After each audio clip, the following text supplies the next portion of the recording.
Hello, it's Michelle with Books Cause Insomnia. I'm here with my cat Marty, although you can't see him. He's down here at my feet. Let's see if maybe I can get him to say hi. You wanted to say hi for a minute? Say hello? Nope, he wants to be down at my feet. That's okay. That's okay, right? The fact that you're here again is amazing. He hasn't been making appearances much lately. I'm here to talk to you about my reading goals of 2023.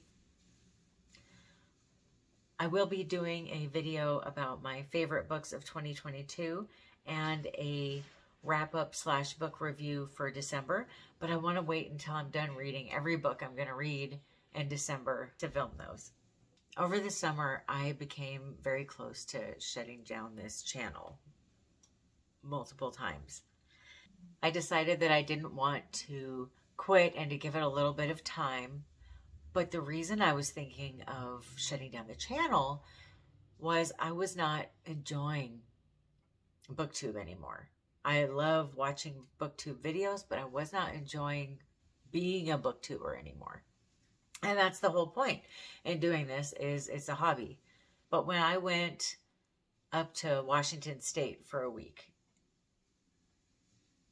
at the end of November and wasn't able to film or post anything up there, it really gave me a chance to think about why I wasn't enjoying filming anymore over the summer. And the conclusion I've come to is I don't like planning what books I'm going to read. It just takes all the fun out of it. I am a spontaneous book reader. I'm a mood reader. In my regular day-to-day life, I don't have a lot of spontaneity. Things are very organized and coordinated and figured out. And I think I like the excitement of just deciding that I want to read a book and read it.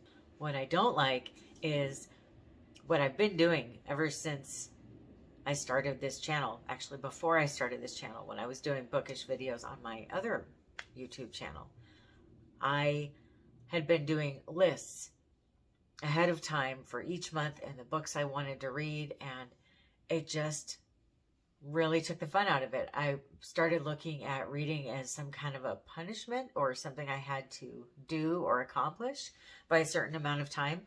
And I don't want to look at reading that way. I want to enjoy it and I want to have fun with it.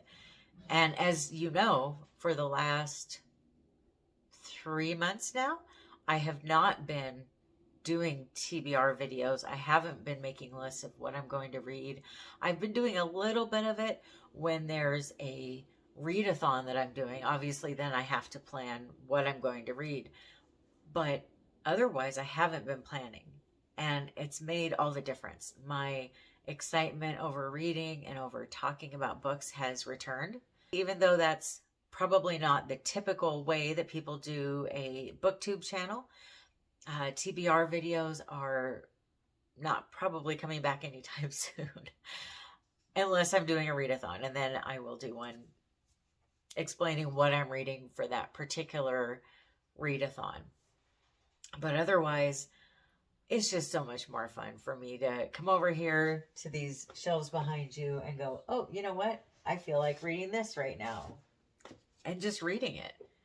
And it gives me a lot more excitement at the end of the month to tell you what I read when I know that you have no idea what I read. Or you might know one book or 2 books that I might have mentioned in a previous video or something, but you don't know exactly. I find I get tired of talking about, okay, this is what this book is about. Now I read it. Here's what it's about again. And here's what I thought of it. I'd rather just tell you one time what a book is about and what I thought of it when I read it. And then you can decide if you want to read it too. I'm not trying to read a certain amount of books a month anymore. I found that took a lot of fun out of it as well. This is a hobby. It's supposed to be something that's fun, that I'm passionate about. And when I put too many rules on myself, it does it. I feel like I'm at work. So one of my big goals is to not be so hard on myself, not try to keep up with the Joneses, so to speak, not try to read as much as this person over here, or um, not worry about how many subscribers I have, because let's face it, I'm not growing. And that's okay, because I'm here for fun, though. I'm not here to get monetized and make money and turn this into my day job or anything. Not be so hard on myself as far as I've got this stack of books that I want to read this month, and then when I don't read all of them, or I don't think I'm going to read all of them, or I dread reading all of them, I get all upset and depressed and down on myself. It's just not worth it.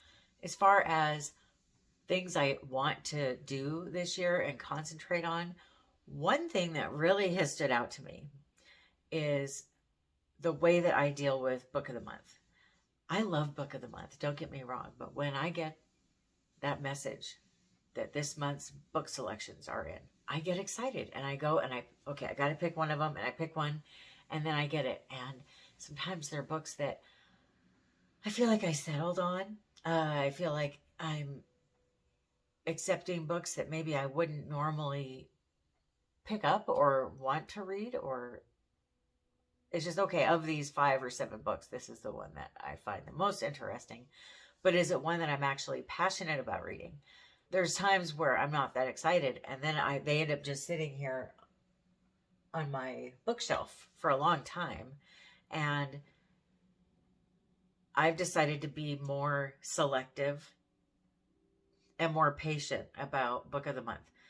Does this selection really have a book that I want to read in it? And if not, I will wait until the next month, and I will use that credit to get a book I've been wanting to read. Because there's always books that you can get with credits that are appealing. There's always books that somebody has talked about on here that I think, oh my gosh, I want to read that. And suddenly it's available as something I can get on a credit. So that's what I'm going to start doing. In fact, I've now skipped December and January because none of the books stood out enough for me to really get excited and be looking forward to the book arriving, and I can't wait to open it and read it. That's what I'm looking for. And I don't get that every month. And then I've got some books from Book of the Month that I'm so excited about, but because of these silly rules I've been placing upon myself, I have not been able to get to them. I have some that I have not shown you yet. I've got one I see up there that I don't feel like grabbing, but that I really want to read. So I'll probably get to it soon. That's why it's sitting way up there. But I've got How Lucky by Will Leitch. That was one that I just settled on, and now I'm trying to make myself want to read it. I don't know if I even want to read it. People We Meet on Vacation. I'm excited about that. I just keep not grabbing it.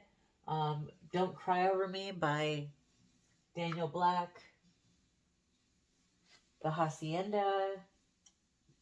Woman of Light. Black Cake. Black Cake was a birthday gift to myself, and I still haven't read it. If any of these Book of the Month selections that I just mentioned are books that you've read that you think are really good, or you think I might like, let me know. Maybe I'll push it higher up on my mental list of what to read. I want to read a Book of the Month book each month. Not a particular one, but I would just like to read one. Maybe not even the one that I selected, if I select one that month. But as I just mentioned, I have quite a few behind me that I still haven't picked up. I'm going to be doing the Thrill a Month book club with AJ Dunn at AJ Dunn Reads and Writes. I'm not sure that I'll be doing every month, though. I think if a book doesn't sound exciting to me, I might not bother. Why spend the money and then try to force myself into reading something that I'm not interested in? But the months where they are books that I'm interested in, I'm going to be rereading books this year. Hopefully one a month. We'll see. I used to primarily just reread books over and over and over again, because when I was younger, I literally didn't have the money to buy books, not even used ones. And I was fine with that most of the time. But then, especially when I started this channel, I stopped rereading books. And I love rereading books and I want to get back to that. So I'm hoping to at least once a month reread a oldie but goodie and see if I still feel the same way about it. When I started my list of my favorite books of 2022, which I'm really having a hard time with because I ended up this last 3 months loving so many books. Now that my passion for reading has really come back, I'm discovering so many books that I love, and I don't know how to narrow it down. But one thing I realized is, yes, I've got some new release books on there, but I've got a chunk of nonfiction books, especially memoirs, and I've got a chunk of classics on there. So I would like to continue to try to read a nonfiction book each month and a classic book each month. I've got so many of them here behind me. I've got A Guy Like Me by John Scott, The Greatest Hockey Stories Ever Told. I'm a hockey fan. Both of my brothers were hockey players, and yeah, this one was from my brother, a gift from him. I still have When Elephants Weep, which is a book that talks about the feelings that animals have. The Body Keeps Score. I keep hearing this is a really good book for people like myself that struggle with anxiety. And the list goes on. Also, I've got backlist books with authors that I have enjoyed so much and that I've bought other books of theirs but not read yet. I've got The Tiger and the Acrobat by Susanna Tamaro. She wrote my favorite book of all time, Follow Your Heart. My Darkest Prayer by S.A. Cosby. This is the first book that he ever wrote, and it was self-published, and I actually have one of the self-published edition books. They just published a new edition for everybody, whichever publishing company he's with, but this is one of the ones that he put out himself. I've got Travels with Charlie and East of Eden by John Steinbeck. I love The Grapes of Wrath, so I've got 2 more of his books to read. My mom sent me some new V.C. Andrews books. I used to love V.C. Andrews, and I kind of fell away with V.C. Andrews a few series into the ghostwriter that started writing for her after she died. But my mom said this series is really good, so I'm planning on reading those. Then She Was Gone by Lisa Jewell. I read, what is that book? The Family Upstairs. So I liked it, so then I got this one. The Mothers by Britt Bennett. I got that after reading The Vanishing Half. I got Troubling a Star by Madeleine L'Engle. That is the next book after A Ring of Endless Light. Oh, and I've got A Wrinkle in Time by Madeleine L'Engle. I've never read that, and I want to read it. It just, oddly enough, I never have. But since I love Ring of Endless Light so much, I wanted to give that one a shot as well. I've got The Valley of Amazement and The Bone Setter's Daughter by Amy Tan because I love the Joylette Club so much.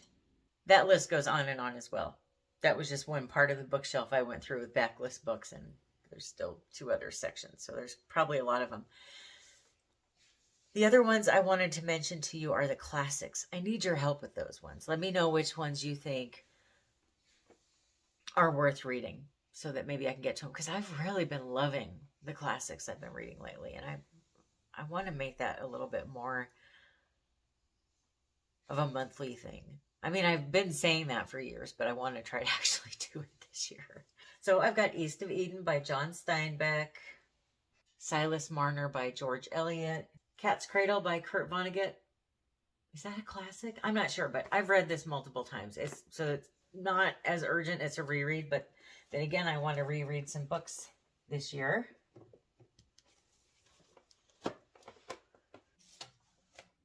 Wide Sargasso Sea. Is this a classic? I'm not sure. That's the other thing. It's so hard to know exactly sometimes if a book's a classic or it's just something that people highly cherish. Virginia Woolf, Mrs. Dalloway, A Tree Grows in Brooklyn, Anna Karenina.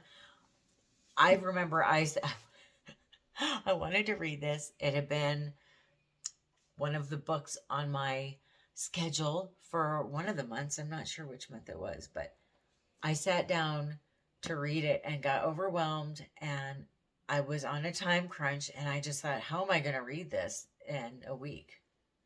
So I decided I would read a little bit at a time and do a vlog about it. And I got so overwhelmed with the rest of my schedule, I never got around to picking it back up. This is why I'm not doing schedules anymore. TBRs and me, we just don't get along. We're like oil and vinegar. It's just not a good idea. But if you think this is worth a read, let me know. A Time to Love and a Time to Die. I think this is a classic as well. I think Around the World in 80 Days. Of Human Bondage. Death at La Fenice. I mean, I could probably take up the whole year reading all these classics. Wizard of Oz. The Catcher in the Rye. Death on the Nile by Agatha Christie. Alice's Adventures in Wonderland and Other Classic Works. I love this cover. Animal Farm by George Orwell. The Color Purple. I wanted to read this so bad. What month was that? Whatever month I had got to. And the book before it was one I had to read for something. I think it was for an author, for an ARC review. And I had a really hard time finishing because I trip myself up so much if I have plans. I could not get through it in time to read this too. And I was really upset about it. The Woman in White. I can't remember. Is this one?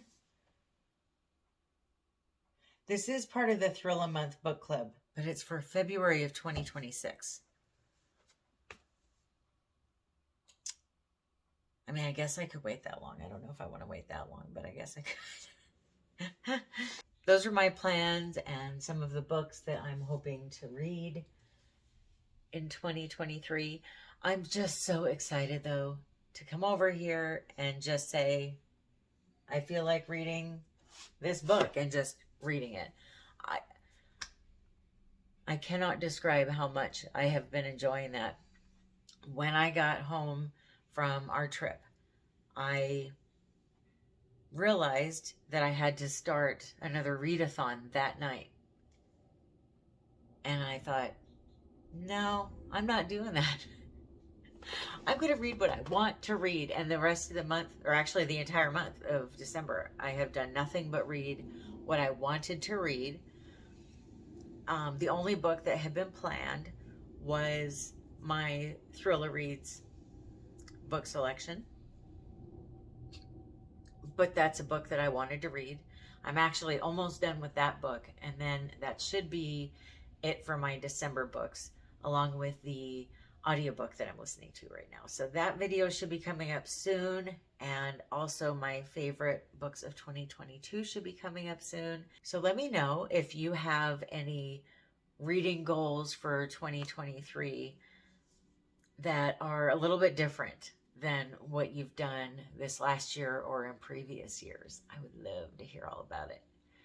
Thank you so much for watching. I hope you have a wonderful rest of your day or night. Happy reading. Bye.